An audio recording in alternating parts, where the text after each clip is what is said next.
Is Bloemfontein the home of Afrikaans?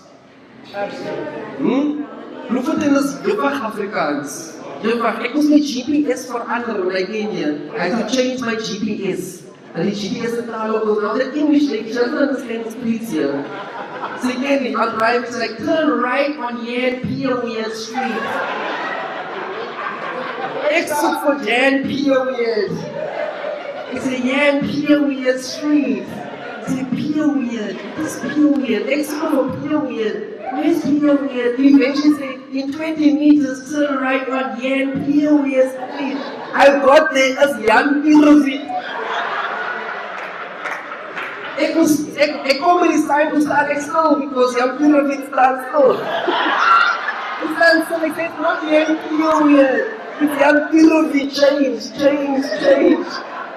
The GPS can you release, so you need a different GPS in Bloemfontein.